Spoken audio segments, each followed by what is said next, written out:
The person that berates you when they're drunk and the person that's overly kind when they're sober is the same person. Mm-hmm. I think humans, we love binary concepts. We love to be able to categorize good and bad, right or wrong, yes or no. And so when it comes to sober versus drunk, we love to be able to categorize that. Oh, that's just him when he's drunk. That's him when he's sober. False. It is not true. That is the same person. That is one bucket of him. That is him. That's who he is. The ups and the downs and everything that come with it. Welcome back to another episode of Till the Wheels Fall Off. I'm Matt. I'm Paige. We didn't cover this last week, and I can't believe we didn't. I know. We got to spend just a moment to thank you, the listener, you, the viewer, whether you're on YouTube, any podcast platform. Thank you for being a listener. Thank you for being a viewer. Thank you for following along with us. We reached 100,000 downloads, which is a milestone. Woot woot. Big milestone. Yes, that was exciting. And the growth has been, in the beginning, it's very slow. I think we got to 10,000 like near the end of last summer. Yeah. And then since in 7 months or so, we've 10x'd that. Yeah. So the message is catching on. And it's hard to describe what it feels like. It's amazing to have people follow along with us and listen to us, and we get the great reviews and the community's popping. But at the same time, it's really sad that there's so many people that are in need of this conversation, man. Yeah. It's just, it's sad, but it's not nothing that a podcast gets 100,000 downloads. I think we covered the stats a long time ago. Something like 95% of podcasts don't make it past, or maybe it's 90% of podcasts don't make it past 7 episodes. You and your stats. And then out of those that are left, the 10%, I think like 90% don't make it past 20 episodes. So if you get like 21 episodes, you're in the top 1% of podcasters ever. Yeah. We're right about at 100 episodes, but 100,000 downloads, and just wanted to thank you all. Yes. Just wanted to thank you all. Like when we started this thing, it was like, let's have some cool conversations. Didn't know who would listen, just like our closest friends and family. And now it's been listened to on every continent but Antarctica. Yeah. Still waiting for our first Antarctica listener, but it's all over the place. It's worldwide, and it's amazing. Well, Thank our you. goal is to change the recovery world, and that's what we're doing and why we're here. And we're getting closer and closer to it every day. It is so cool. So thank you so much for being a viewer, for being a listener. I think I foresee us in the not too distant future doing this full time. This is going to be what we do for a living. Our job is like having these cool conversations, guests and all kinds of stuff. We've got some awesome things planned for this year. We mentioned this at the end of last year. We'll have more guests this year, some cool conversations, some bigger things coming out. We've got the ad that we filmed coming out pretty soon. Should give us some more exposure in different spaces. And I'm excited to see what that brings. Yep. So excited to see what that brings. We've also got some meetups scheduled this year. Not on the calendar yet. We are still working through some of these dates. What are you talking about? Look, tentatively, the month of June could include as many as 4 meetups. Not 100% sure. One will be local to Texas from the area that we are in. Others across the country where we have the densest population of listeners and viewers. Yeah. Be looking out for that. Check out our social media accounts. You probably know what they are, but it's at @TWFO_couple, TWFO_couple for more updates on those. Yes. We've also still got sweatshirts available. We've got merch. We've got tons of stickers. We've got some sweatshirts left, not too many, available on our website, tufo.com. And then lastly here for our ads, the courses. Mm-hmm. We've got our miniature course. It is the first piece of the larger Independently Strong course pulled out as a sample, I guess. It's an appetizer, but it's also really helpful appetizer. It's got a really good worksheet and like videos in there that are going to help you start your healing journey. Yeah, relationship evaluation. You also get access to the Teachable community. The courses are offered through Teachable's the platform we do this on. And the full course is still out there available and helping people. If you are ready, if you are tired of being stuck and you want an answer, independentlystrong.com. Yep. Check it out. Wheelies get a 75% discount with the code Wheelies75. That's Wheelies with an S, 75 at checkout for 75% off for a limited time. It is a founder's round, and there will be an end to that discount at some point. Right. Not sure exactly how much longer it's going to last. Right. But that's all we've got lives, here. y'all. So thank you all for listening, for being part of this, for your support. We see the messages and the DMs and the kind words, and I cannot tell you how much that means to us. Truly. Yeah. It's amazing. Thank you. Okay. As promised, we're going to further our conversation on overthinking. Yeah. So last week we talked about overthinking basics. Just in general. Just in general. Just like people who overthinkers. overthink, which is pretty common. And this one is going to be based on questions that we received within the community. I asked everybody to submit some questions on what they struggle with overthinking. And what I came to find, this is why we split this up, is that it's not necessarily overthinking that they're struggling with. It's a lot deeper than that. So we're going to get into it. We're going to answer some of the questions. There were so many, y'all. I couldn't pull out all of them. So I pulled out the best ones that I could think of at the moment. The ones that made you go, ooh, ooh. Ooh, yeah. And a lot of them were very similar, but these are the ones that I was like, okay, yeah, we can definitely touch on that. So You said something interesting earlier, Yeah. just a moment ago, that it's not just overthinking. Mm-hmm. It's not as simple as that. Yeah. I think that a lot of these conversations are taking very complex situations and problems, and they're distilling them down to terms like codependency or something like overthinking. But it's just not that simple. If it were that simple, the solution would be really easy and shows like this wouldn't exist. Yeah. But it's not so simple. So we're going to dig into it. We're going to go a step further than some of the normal vernacular around this stuff, which is just overthinking, anxiety, codependent. It's All so those much more labels. than that, man. And Yeah. we've been saying this from the very beginning. Those words are nice because they help people relate to what's going on. It helps you find communities of people who are going through similar situations. But I think that they're too broad and generic. And I think the solutions they offer are ineffective. Agreed. Ineffective. Yeah. Simplest and nicest way I can put it. Yeah. No knock on anyone that has found hope or help through programs like Al-Anon or Codependence Anonymous, or maybe work with a therapist on topics like codependency. It's just our opinion and our perspective and our experience that it's much deeper than that. Yeah. So let's And get into that's some of why this we're overthinking stuff as it pertains to an addicted relationship. Yes. What are some of the questions you got back? All right. So here's the first one. It's overthinking if the addiction is as bad as it seems. You want me to go on this? Yeah, I'm just taking a Okay. sip Well, I of water. thought that you had like notes and you were going to I do do. something. I want to get your take on it first, though. I don't even know why I'm asking you. I'm going to F this chicken, as we say. Thank you. Okay. So here's the thing. If you're asking this question, yes, it is as bad as it seems. I feel like addiction, education is lacking. And we get in these relationships and we think, oh, it's not as bad as it seems. Maybe it isn't as bad as it seems. Oh, excuse me. Because the people that you're speaking with are telling you, oh, it's not that bad. This is just normal. Like it becomes normalized and minimized. And if you're asking this question, you are not overthinking that it's bad, because it is. It is as bad as it seems. If there is addiction involved, it is as bad as it seems. And that's just the reality of it.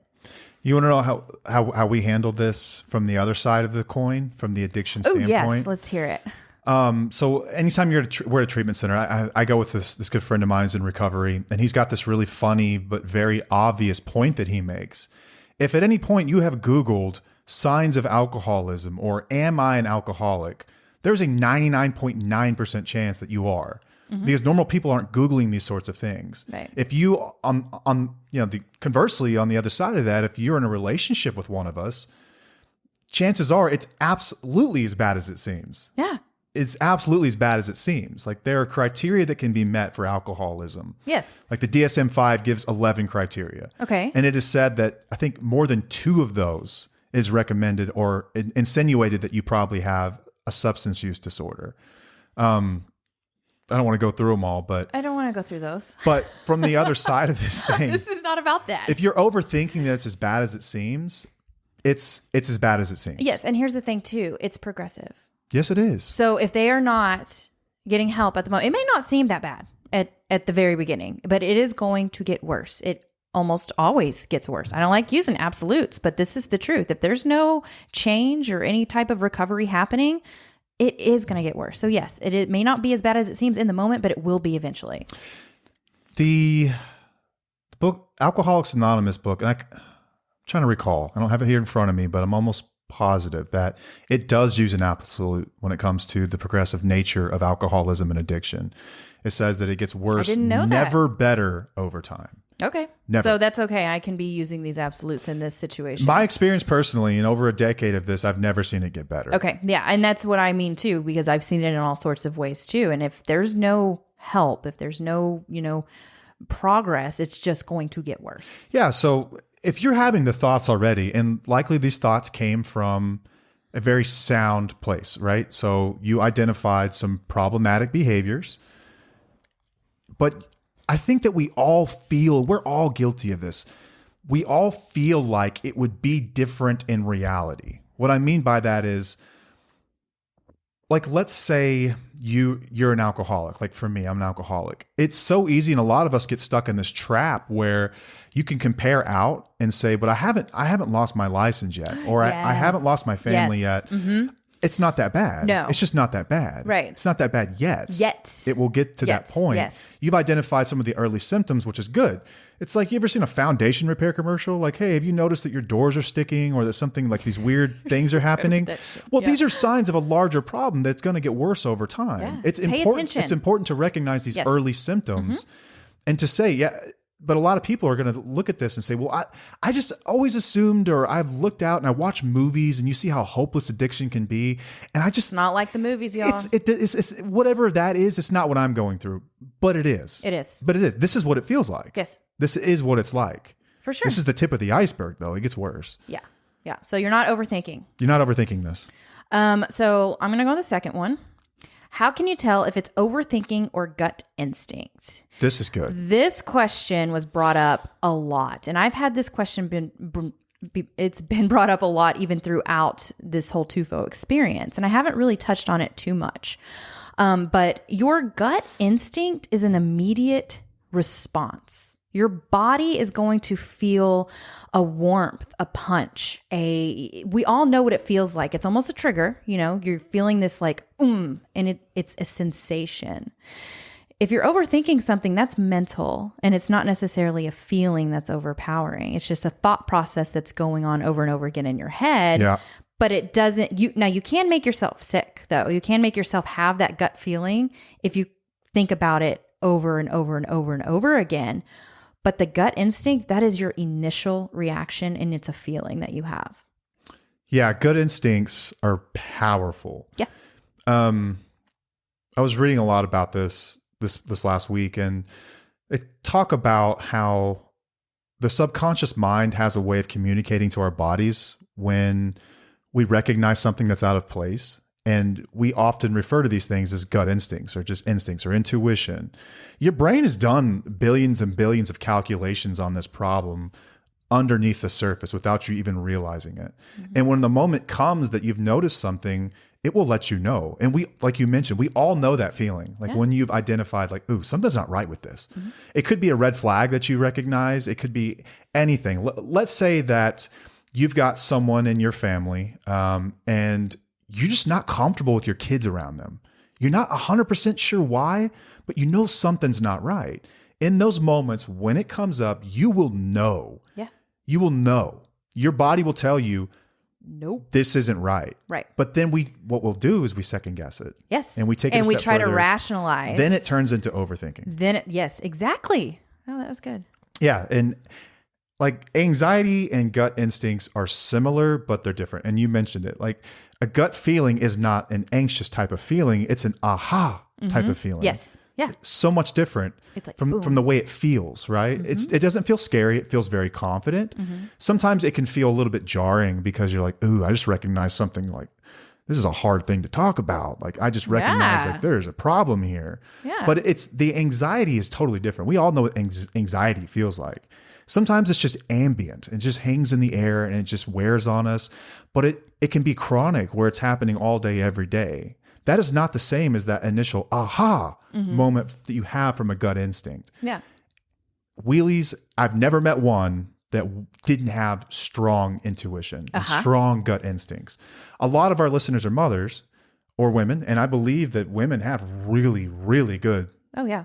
They're powerful. instincts. And I don't have any data to support this. I'm sure someone's done it, but it's just been my experience that it's always on. It's always on the money. Yeah, and our instincts come up based on patterns of behavior that have happened throughout our life and relationships. Yes. It's about a pattern. So you're not overthinking things. Like we are supposed to pick up on patterns in our lives to protect ourselves. And that's what your instinct is doing. It is picking up on a pattern and telling you, oh, something's not right here. We need to focus on survival. Exactly. Like the mind is doing those calculations and it's keeping score and it's keeping tabs and it's remembering the patterns.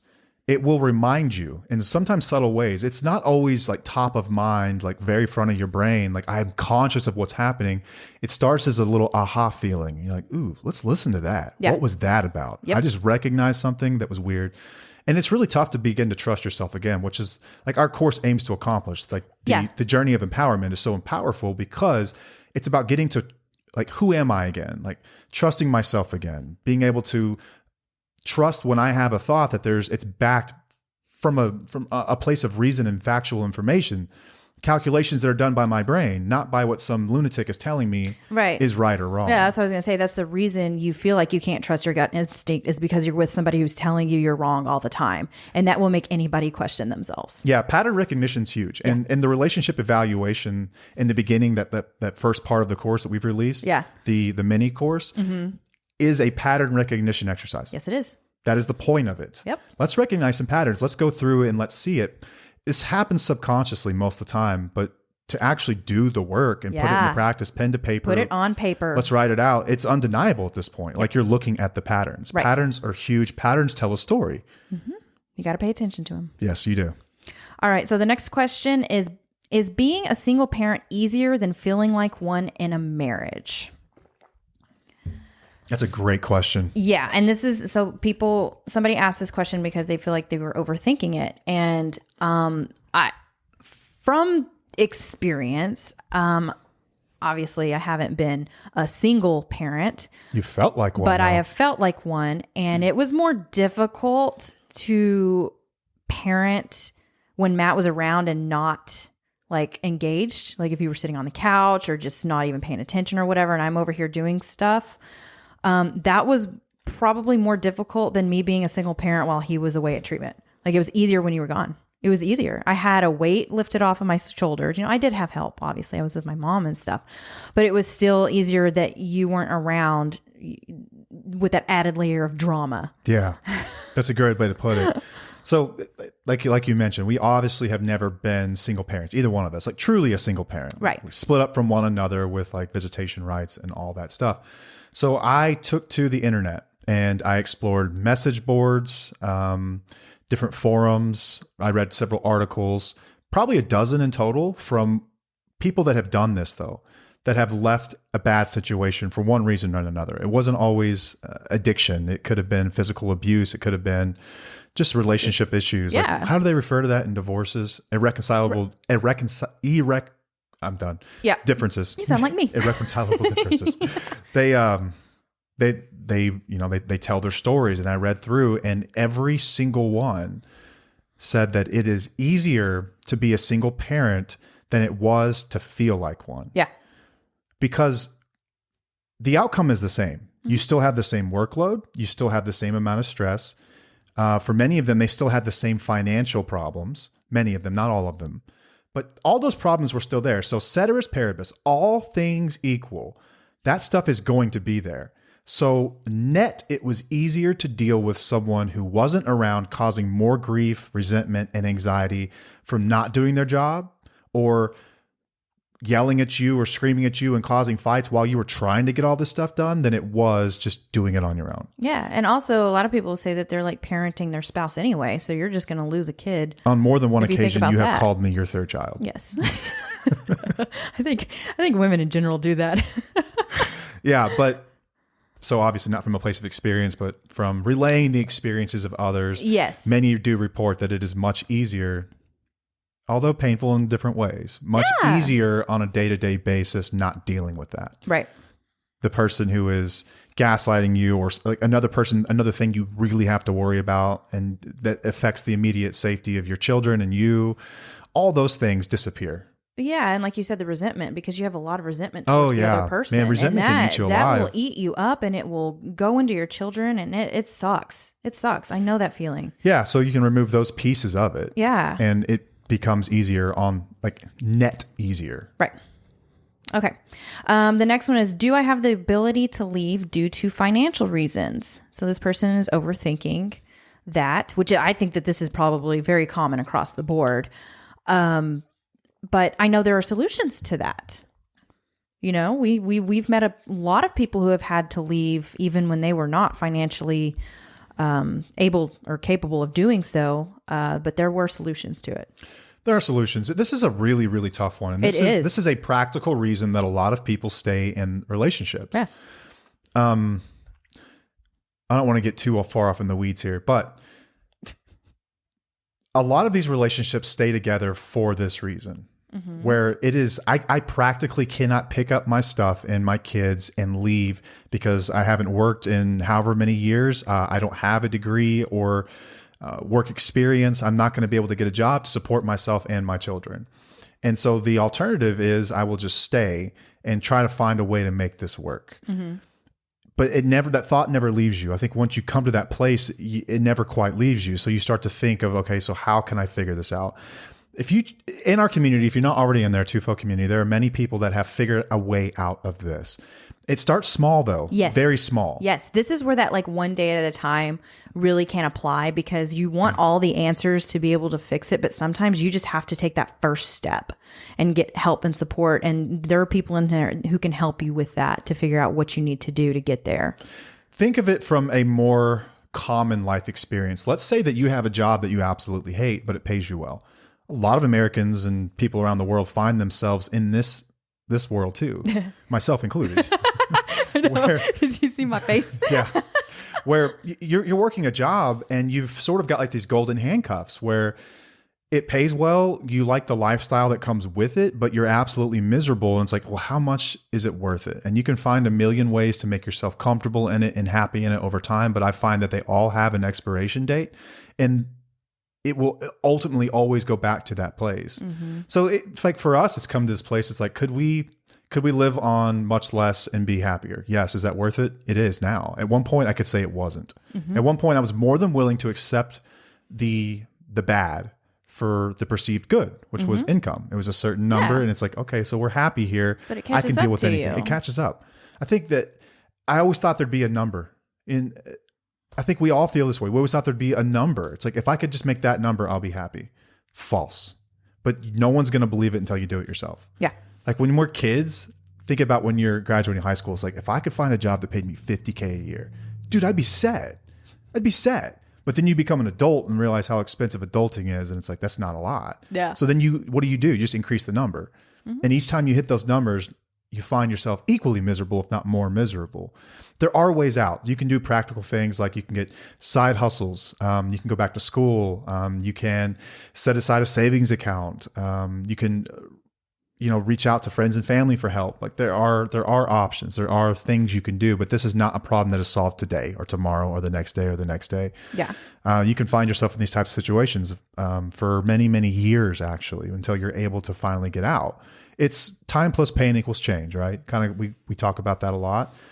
Eventually you'll get in enough pain for a long period of time where you will just make the change, and you won't think twice about it, and you won't even think twice about it. It'll be easier actually to just do it because you're like, this is going to be so much better than what I've been dealing with. But that is a process. For sure. It does not happen overnight. You could even write it down and be like, oh, it makes total sense, and still not be ready to do it. Yeah. And that's okay. Yeah. That's totally fine. Absolutely.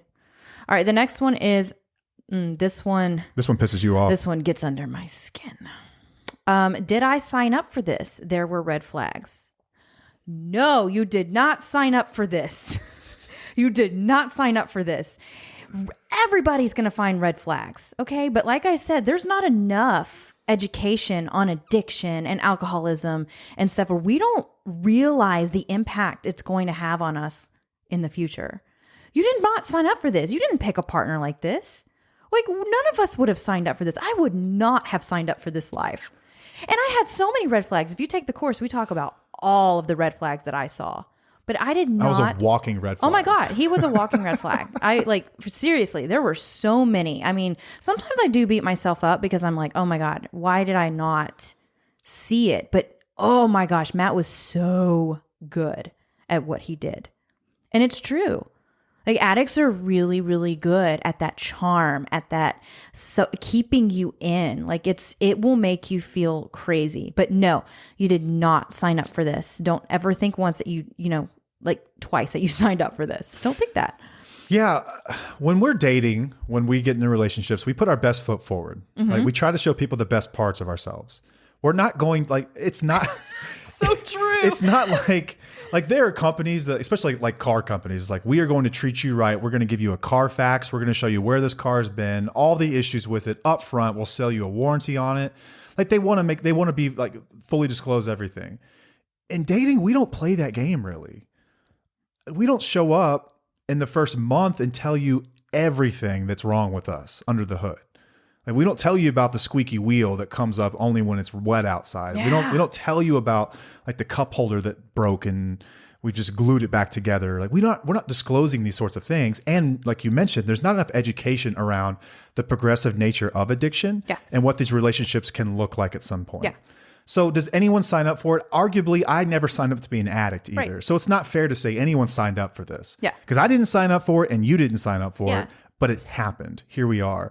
But there's a lot of shame that comes with these like types of relationships, especially from people who are either still in it, like, and they're really arrogant about it. Like a lot of addicts will do this, or people who have never been in it and they're just like women haters. I see a lot of men that come in like, you should know better. Like, they Or came why after, would you even in a relationship with an addict? They come after me all the time on TikTok, and it kind of cracks me up. It's always dudes. But also, I had somebody tell me before, and I'll never forget it. Like, you picked him, basically. Like, I have to deal with it, and I picked him, and I'm like, I did, but I didn't pick this life. Dude, and this dude did not represent himself this way. Yeah, and another thing is a lot of people who are in active addiction, and if they come from toxic families, they do not recognize how toxic the situation or the dynamics are.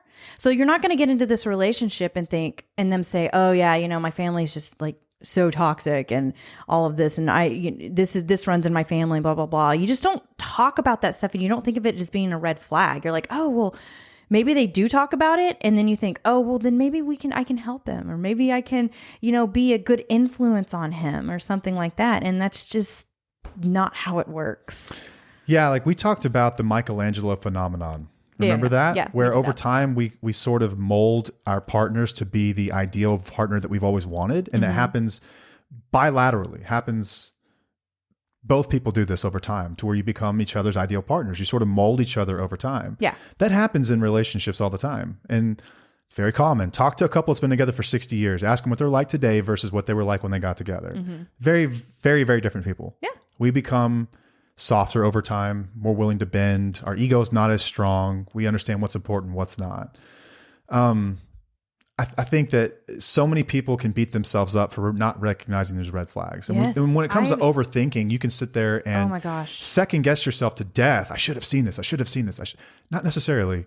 It's a progressive thing. Yeah. You're not going to catch it in a position where it's really obvious.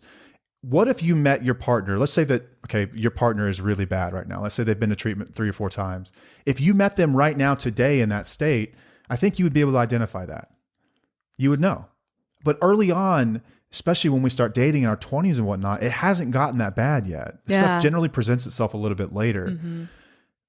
The stresses of life get worse. It becomes more obvious and harder to hide. At a certain time in life, it's totally acceptable and normal to drink and do drugs every once in a while. Like, I'm not saying it's okay, but I'm saying it's, you can get away with it. No one's going to think twice about it. Yeah. But a lot of people experiment with that. A lot of people don't end up addicts either. So it's not fair to look at those and say, you should have seen the red flags. Like, dude, your husband was doing the same thing. Right. And he's fine. Like, what do you mean? Well, look at me. I partied. Yeah. I mean, I didn't go nearly as hard as you did when it came to things. Like, I was always a supervisor, but like I was able to grow out of it. I was a supervisor for y'all's little parties, remember? Yeah. But that was in our early 20s whenever people were experimenting, It's like, you don't think about that. And so no, you did not sign up for this. No, man. Like my best friends, like out of my group, I've had the same like core group of friends since I was like 6 or 7 years old. Yeah. We all partied together. I'm not implicating anyone. All right. So I can't confirm or deny that they participated in everything with me, but I will say I'm the only one that ended up an addict, and we all had the same quote unquote red flags because we all ran together and did the same things. So it's not fair to say there were red flags or for you to beat yourself up and say, why didn't I recognize those? And then overthink that stuff. Yeah. Not right. No. Give yourself a break. It's okay. Yeah, it's all right. We get worse over time. It's not your fault. Yeah. All right. So is sober husband the true version or is drunk version? Man. And I know that this question and people overthink this all the time. I'm going to say neither. What do you mean by neither? Neither one of them is the true version of who you married. Your sober husband is going to be the person who's giving you all the highs, and it's going to be high.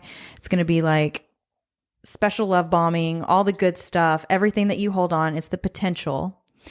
Drunk version is going to be the total opposite of that, who's going to be the lowest of lows.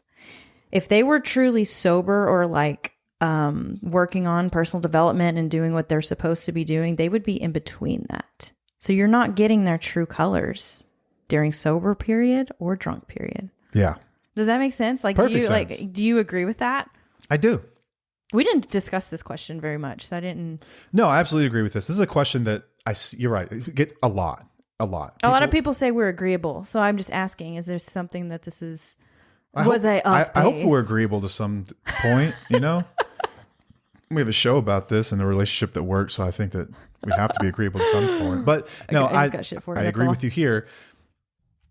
What you're seeing are highlight reels and disaster reels. That's what you're basically seeing whenever you're with an addict or an alcoholic in active use. You're seeing someone at their worst and you're seeing them performatively at their best. Performatively. So it's this performance that we put on. A lot of times I felt a lot of guilt and sometimes shame for the ways that I'd acted, and I would recognize it. I could listen to you in your tears and so upset, telling me of all this crap that I'd done that it hurt you.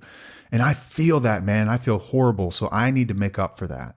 I need to make up for it syndrome kicks in. And then we become this performative like caricature of husband.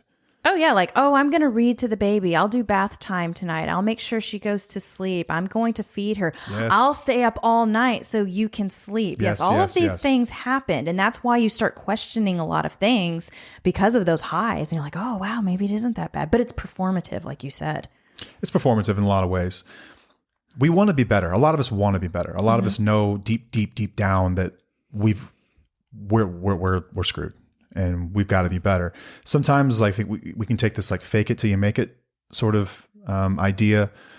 And you know what? Let me just move past that stuff. I know what I need to be. Let me just be that person. But you're not that person. You're acting like that person. That's not really who you are.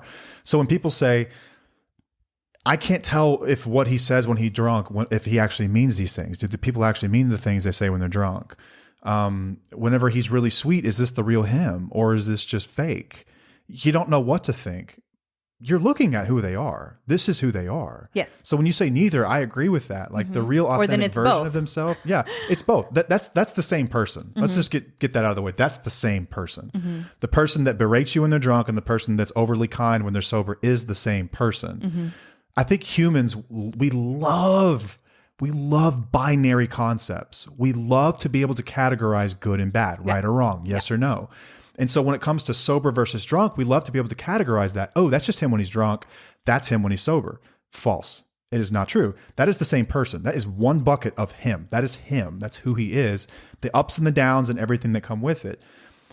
I think that we like a lot of people do this and it's funny and I don't think it's unhelpful by any means, but they'll give the addicted person a name. Like they'll call the addiction something. Yes. And it's hilarious. And it's true because it feels like you're dealing with a completely different person. But it's not the same as something like dissociative identity disorder, which is like multiple personality disorder. What was the name of that movie? God, I can't remember. There was a movie recently where a guy had like 4 or 5 personalities. And at any given point, he could be any of them. It's not like that. It's not like that. It's not like I am a completely different person with my own set of values and my own background and my own past experiences that never actually happened when I'm sober versus when I'm drunk. I'm the same person, right? So it's not a disassociation from your personality.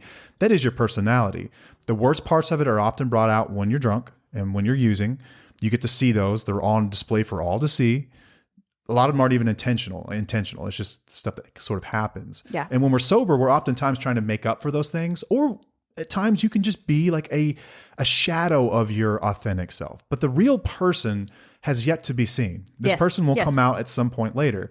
It's not going to be as good or as bad as those ups and downs that you see in active addiction. Yes. It's somewhere in between, It's like you different. mentioned. Yes. Absolutely. Normal people kind of hover around the mean, around Yes. the middle. Yeah. They're not on the tail ends of the distribution curve where it's super high, super low. We're somewhere in between. So you don't know what this person looks like yet, most likely. For us, let's just talk about what it looked like for us. So when I was in active use, I was completely detached. I was really, really selfish. I was a complete a-hole. I had zero to no empathy for you, no validation, no compassion. That was like the worst of me, right? Yeah. Liar, that whole bit. Yeah. The best of me when I was in active addiction was, let's be in all the Facebook photos. Let's appear to be the great dad. Let's take the daughter to the store when she's little bitty and show off about how good of a dad I am. Oh, I got her to sleep tonight. Oh, I did all these things. Let me bring home dinner tonight. Let me do all this stuff. How long did that stuff last? Not long. It wasn't consistent. Could I even do it for a week? I don't remember. No. Oh, no. So it was short-lived. Yes, Short but I bursts. remember them, and that's what's crazy. Is like I actually remember those specific times. It wasn't consistent. Short bursts of performative empathy and performative compassion and performative, look at me, how great of a dad I am and how great of a husband I am. Trying to be that person in so many ways, but also trying to make up for the wrongs that I had done.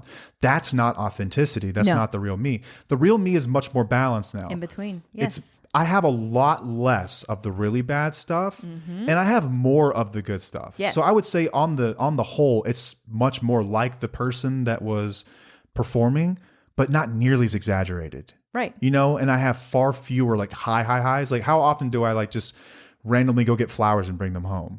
Don't. What do you mean? Yeah, I do. What do you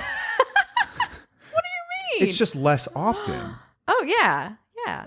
I'll order flowers and have them sent over here with a funny note. I still do that. Yes, you do every that. few months or so, maybe Yes. a couple times a year. Yes, but during active addiction, you did it a Oh, it was like monthly. lot. It's like It was monthly. like whenever you were angry, it was a way for you to like, look what I did for you. When I was doing like whenever I would do dishes and stuff back then, how often did I do that? Oh gosh. Once every how often? I don't even. You can't even I remember. can't even. Now it's much more stable, right? Yes, it's more consistent. It's consistency. It's about consistency, which And it's not all the time, which is Right. fine. And it's not like going balls to the wall, being Dude, it's just 100% normal. perfect. That's It's the only way I can just describe it. It's like a right. normal It's person. just normal. And then like you'll say, okay, I can't parent right now. I kind of need to, detach for a little bit. And that's okay. Like you can tell me those things and it's not all the time. And I can do the same thing for you. And it's Yeah. like, I just need a break. So can you help me out here? It's just balance. Like we've talked about this before. I don't want to spend too much more time here, but you're going to get a new person in the relationship. Yeah. They will be very familiar. It'll almost be like a cousin of your original husband. Like you can tell they're sort of related, but there's something it's different here. It's different. Like we got to know each other in a totally new way. A lot of it was just better. Like on the whole, net just gains and wins.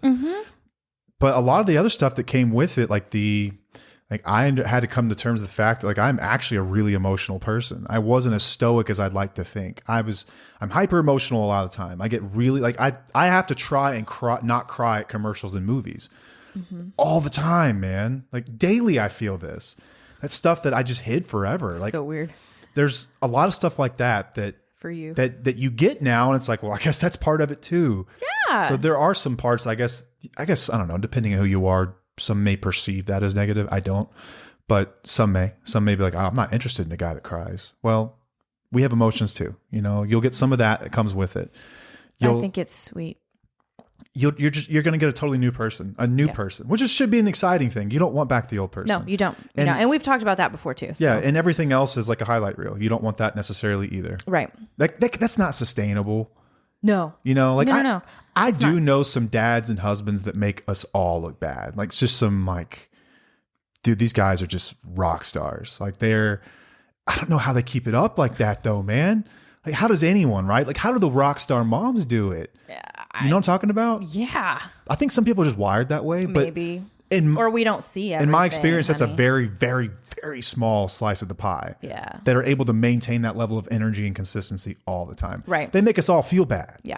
they exist, but it's not common, right? You're probably not going to get back super like, man. Oh my gosh. Okay. Anyway. All right. So the next question is, how do you recondition yourself to not overthink and feel normal after so much trauma? So I'm assuming this question is coming after active addiction. It's not. That's not how I took it. Well, I took this as someone who's in it currently, wanting to know what they can look forward to one day. Most people want answers for the future.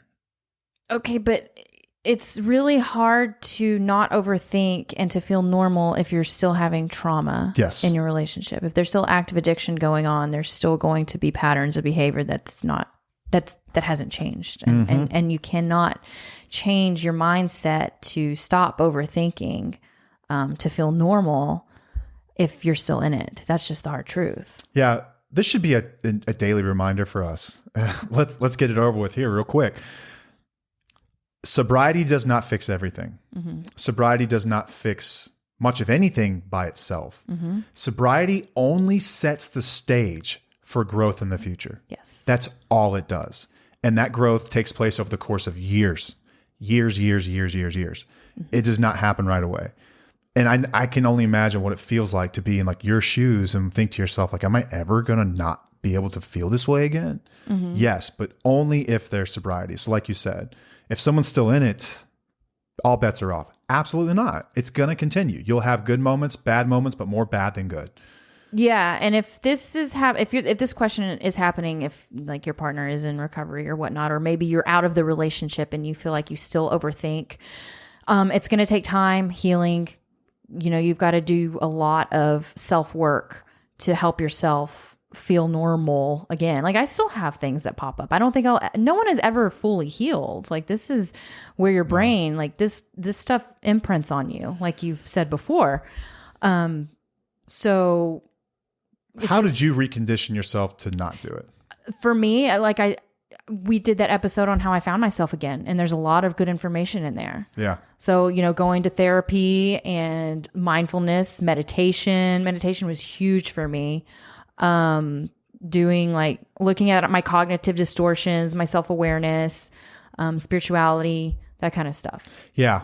Yeah. Like, man, like one of the things we sought out to do was to help people find themselves again and begin to trust themselves again and be able to identify and then act on their intuition again. And that's sort of what's going on here. Like, how do you condition yourself to not overthink? First of all, you can't be in the situation that got you sick. That has to stop. Whether they stop or you've stopped participating in it, one of the two have to happen. You're not just going to fix this magically while they're still in it. That will be, I would say, impossible. Just go ahead and say impossible. But therapy helps a ton. Yep. And it takes a long period of time too. It does. It takes time. It takes time. Like we've talked about this. So Dr. Taylor, our good friend and also our partner in Independently Strong, I've asked him, like, if all things are going well, someone's showing up to their appointments on a regular basis, how long does it take to have breakthroughs? And he's like, I mean, generally about a year. Yeah. I was going to say 6 months to a year. A year. That first year is rough. That's like per breakthrough. Yeah. Like you might have one a year, you might have another one maybe 6 months later, and then another one 6 months after that, but it's slow. I had a breakthrough last like few months whenever you like really started acknowledging my pain and taking accountability, and that was another like on a different level. Yeah. It was another layer of my healing that came apart. So yeah, it's going to take time. There is no like solution to this except for just working on yourself and making sure you're not being, you know, traumatized over and over again. So how do you recondition yourself? I think validation is so important in the healing process. Yeah. So you can self-validate all you want. That's no different than like shouting affirmations in the mirror. Affirmations are helpful if you have evidence in your life that support those things. But you can't say, I'm an astronaut every morning if you're not an astronaut. Yeah. It's never going to work. You can say these things, it doesn't make them true. I think that external validation is really where we can begin to heal. And therapy is a great place to do that. Groups like the community are a great place to do that. I think that's the benefit of a 12-step community like Al-Anon. I think that while I while I disagree with some of the semantics and the things that go on in there, I think from a validation standpoint, I think it is validating to just see other people who are going through it. Agreed. And that's validating. Just the community in itself.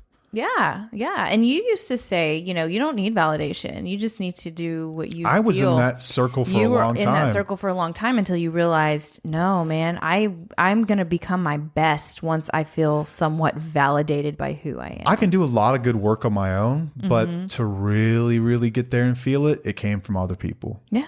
It did. I mean, that's just your experience. Yeah. Okay. So the next one is, when is the other shoe going to drop? So based on overthinking, I know that so many people struggle with this, but all that is a trauma response. It's another way of you recognizing the patterns, and it's only, common, or it only makes sense that you are going to overthink if the other shoe is going to drop. I agree. 1,000%. I think if you're asking the question, when is the other shoe going to drop? I would ask some questions. I would say, okay, well, what's different about this time? If your answer is nothing, the other shoe is going to drop very soon. Mm-hmm. If your answer is, well, they went to treatment for 30 days, they went to a sober living for 90 days, they're in counseling, they're working a program of some kind, they're going to a ton of meetings, I would say proceed with cautious optimism. That shoe may never drop, but it could. But the likelihood is much, much, much, much lower than someone who's doing next to nothing. So the other shoe is going to drop based on the degree to which they are making real changes. Yeah. And I'll say, in our experience, I didn't stress too much over the substances, obviously. I didn't look for your substances. I wasn't totally concerned that you were going to relapse. That wasn't part of our story because I always based our experience on behaviors. And I think that since my mind was shifted that way, it was easier for me not to stress over if you were going to relapse, because it was all about behaviors. Yeah. I was like, I don't care if you use, I don't care if you do that stuff, as long as you don't treat me like crap. I mean, I cared, obviously. Obviously the two go hand in hand. Obviously they do go hand in hand, so but I'm that. just saying I didn't focus on that very much at all. Yeah, you weren't so much concerned with, oh my God, what if he drives by a liquor store?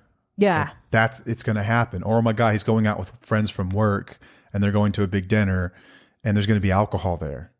You weren't so much concerned about those things, but you also had someone who was working in it. I know a lot of people who aren't, and I think that you're right to wonder when the other shoe is going to drop. That's not anxiety, that's pattern recognition. Yep. And like you mentioned, a trauma response. This is the response to the typical stimulus, which is them not doing anything, expecting something to be different this time. Mm-hmm. You're right to call it anxiety. I would say it's pattern recognition. That's a gut instinct. You know something's going to happen. Why wouldn't it? Right. What's different about this? Yep. Nothing. All right. The next one is worrying about the drinking while they're out or when I'm not home. Kind of along the same line. Kind of the same lines. Yeah. And it's almost you want to, this is almost kind of wanting to control the situation, which obviously you want to control the situation because you know what happens whenever you feel like you don't control the situation. Yeah. So, I mean, it really is similar to what we said before. Yeah. This is a big one for a lot of people. It's the fear that they are not taking the recovery seriously enough to prevent relapses or these slips that come up whenever they're in these situations that they're probably not ready for. Mm-hmm. It's a scary thing to do, to kind of go hands off. It's this is a horrible thing, but this is true of having children today in 2024, sending your kids to school. Mm. There's always going to be some level of anxiety associated with that because you're just not safe anymore. There's always going to be some level of anxiety, maybe for you, about me getting injured and the prospect of me being in a lot of pain and being around pills or something like that. Yes, but I'm not going to address that until it happens. I can't. I know myself. I don't want to overdo it. So I do kind of stop my overthinking with that. Yeah. And I totally understand why spouses and partners want to control the scene. I get it. The only time that your safety is even somewhat guaranteed in your relationship, your emotional safety, is when you are managing this thing like crazy, when you're really putting a lot of effort in to make sure that this person is doing what they're supposed to be doing. Right. Because otherwise it doesn't happen. But that is not sustainable. No. And most of the time it doesn't, they're still going to do what they want to do anyway. We get really creative, don't we? Yeah. You Man, get so creative. We will find ways. It doesn't even matter. No, you can drug test us. Yeah, you can do breathalyze us. all of those things. But if they want to find a way to do it, they're going to do it. Man, so you're just exhausting yourself. Like I've told addicts before, like if you put 10% of the effort into staying sober and being a better person as you did getting high, like you would win a Nobel Peace Prize. Yeah. Within 5 years of getting sober. We put so much effort into deceiving others. It's just crazy. Yeah. Crazy. All right. The next one is overthinking the tone of his voice. Did he intend to sound mean or dismissive, or am I hearing something that's not there? Go. No, you go ahead on this one. This is an interesting one. Micro expressions are something that couples oftentimes pick up on. The tone of a voice, the look in your eyes. We see these things, but we're not always cognizant that we're doing it. Like we don't have the self-awareness. I don't realize, like, you always think I roll my eyes, and I'm not rolling my eyes. I don't even know how to do that. But you're being dismissive, you're rolling your eyes. It's a micro expression you can see. Right? So are you overthinking the tone of their voice? Okay, first of all, I want to tell you, like, as guys, we're not thinking too hard about this stuff. No. Like, you're simple creatures deep down. For the most part, right. For the most part, I would say that, like, I'm not going to try in a calculated way to throw in a passive aggressive dig. I'm just not going to do that. If I have a problem, most of the time I'm just going to say I have a problem with something. Yeah. Or bringing up. To intend to sound mean or dismissive. So this is where intention comes into play. I don't think that most addicts intend to do much of anything. I don't think that we intend to hurt anybody. I don't think that we intend to become addicts in the first place. I don't think that we intend on lying to anyone when we get up in the morning. It just becomes a survival mechanism in order to keep the addiction going. Right. So did they intend to do it? Not necessarily. Does that mean make it okay? No, not really. But here's a funny story. I know this person in recovery, and he came home. He's been sober like 6 months now, doing really, really well. Super proud of him and his wife, doing really well. He came home and he has male version of resting bitch face. Mm-hmm. So what is that? Resting butch face, we'll call it. Resting butch face. So he has resting butch face. So he comes home and she's really quiet. She's like, I thought that you were mad or something. He's like, no, I'm fine.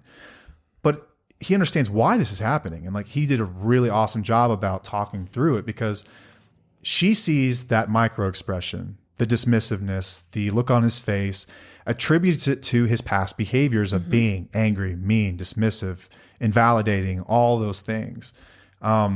They just had a conversation about it and laughed about it a little bit, but also understood that he needs to be more aware of this. Yeah. And then now that there's sobriety in the home, they can talk about it. She can say from now on, I don't know if they're actually going to do this, but I encourage it. Hey, the look on your face sort of tells me that you're bothered. Is everything okay? And then he can turn around and say either yes or no. Over time, having these conversations over and over and over again is going to help that person reestablish what the norms are in your expressions, in the relationship, you're changing the patterns and everything else. Yeah. I'm gonna let this dog out real quick. Okay. Hang on.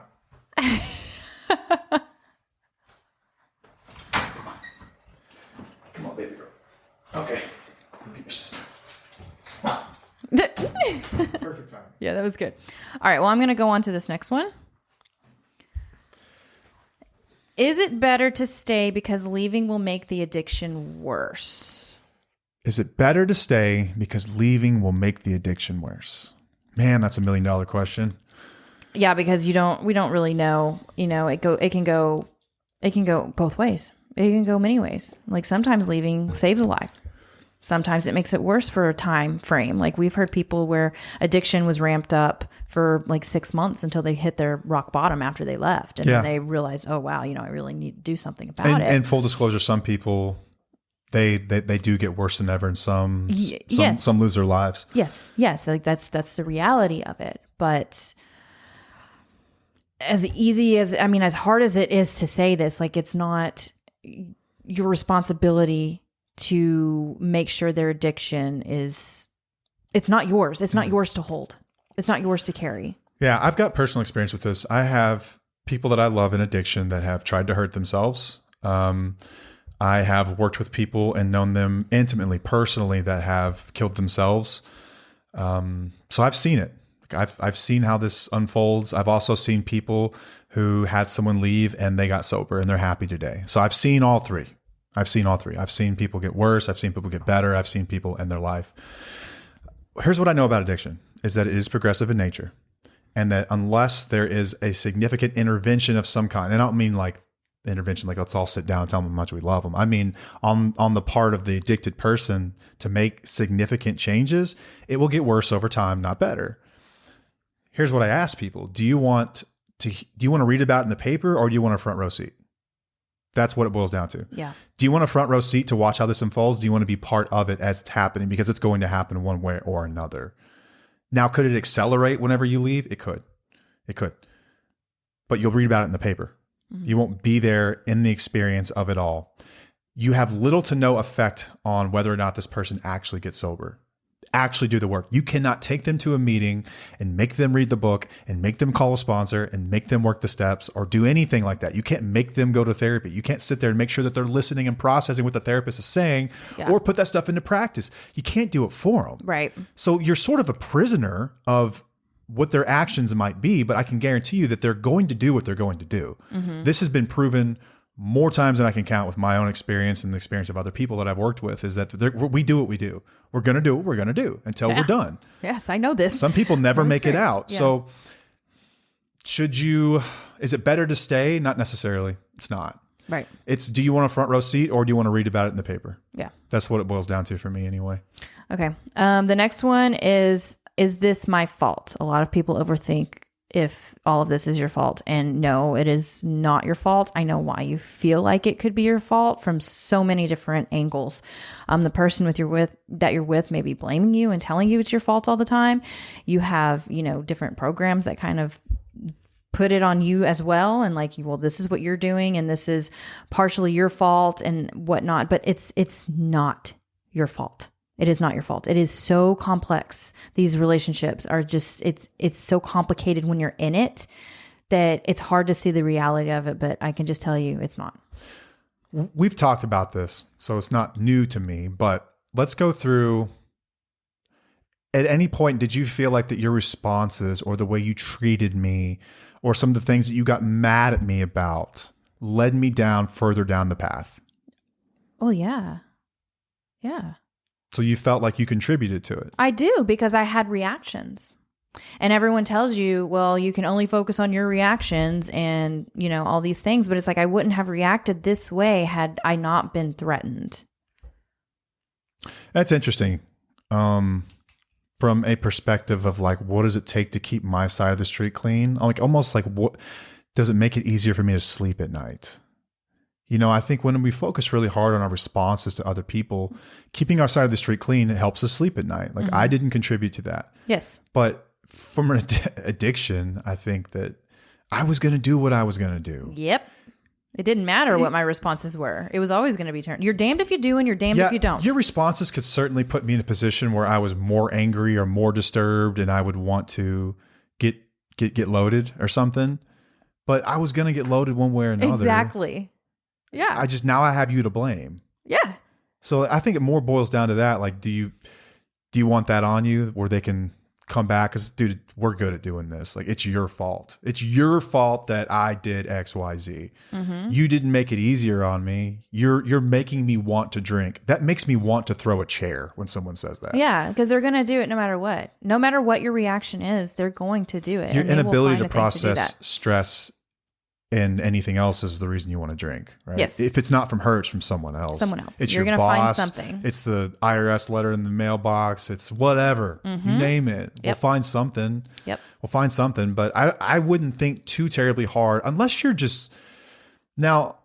Okay, so let's like play devil's advocate for a moment. Okay. Someone that is constantly on someone's ass about what they're drinking, how much, when's the last time you drank, have you taken your medication today?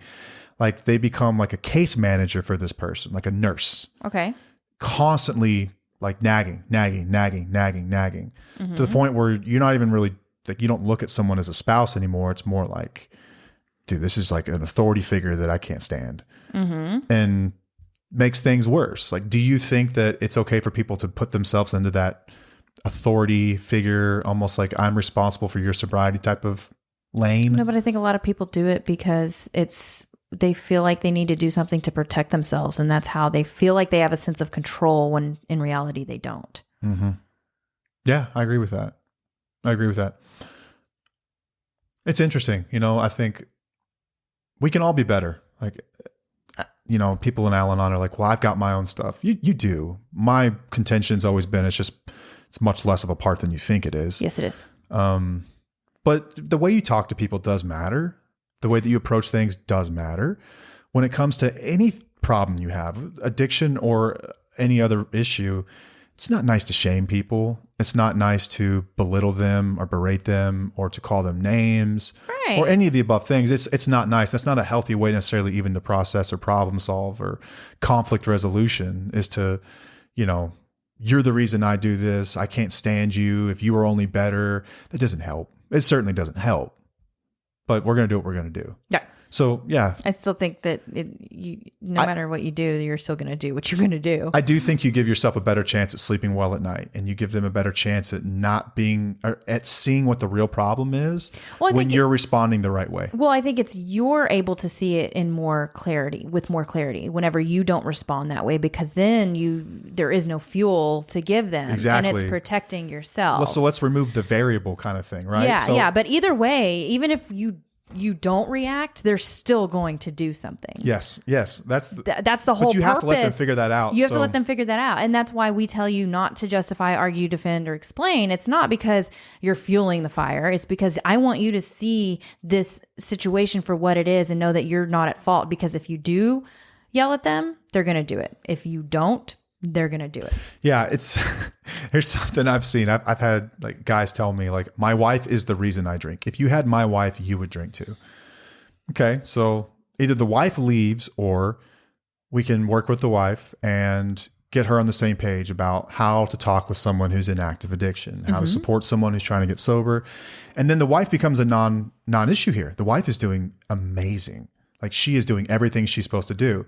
And then the addicted person will call me, for instance, and it's like, now it's my boss. I'm like, that's a bitch, isn't it? If it's not one thing, it's like whack-a-mole. It's always something with you. Yep. It's always, so you can remove all the variables and find that the result is still going to be the same. You're still going to want to use over something. Right. Most of the time. Yeah. Yep. Okay. So we already kind of answered that question and we kind of have to go. So can I close this out for one thing? Yeah, let's do it. Okay. I kind of had a realization last week in the group when I was discussing this with some of the wheelies, and a lot of us in these relationships have no choice but to overthink because we don't have an equal partner. We carry the load of everything while they get to be selfish or do whatever they're doing. And the only way to make sure that, shit gets done, we overthink. We take on everything. We have to have structure. We have to have these rules. We have to have like all of these guidances, like to make sure that shit gets done because we know that we can't depend on our partner to do it. And that's why we overthink. Absolutely. There's a reason for it. Yeah. Like, you're not broken. You're not broken. You're not, it's a feature. It's not like a problem. It's a feature. Yeah. It's like evolutionary processes have played into this too. Mm-hmm. What's the benefit of this being passed down? Someone who can think forward in the future, predict what's going to happen, recognize patterns, think about the possible scenarios of what could go wrong, like risk assessment, social navigation, problem solving, anxiety regulation, anticipation of future needs. These are all qualities that you would want someone to have in your pack. Yes. Not a bad thing. And you're sort of pinned into this corner where you're forced to do it. It's not like people wake up one day, it's like, you know what I want to do? I want to be a control freak. That sounds really fun. Like, who wants to do that? No, you have no choice. It's how you're surviving and getting through the day. Yeah. So I hope this episode was helpful. I do too. I think that we, I think it's repackaging of some like similar information we've had before. But anytime you can repackage it and give it to someone in a new way, I think that's what makes us better teachers. Agreed. And makes the information new. Yeah. So, all right. Let's do it. Let's finish it up. All right. Well, thank you for being here with us. Again, thank you so much for being part of this thing. Getting 100,000 downloads was awesome. Give me a fist bump real quick. Freaking great. Great work, boo. All right. Until next time, I am Matt. I'm Paige. And we'll see you. Bye.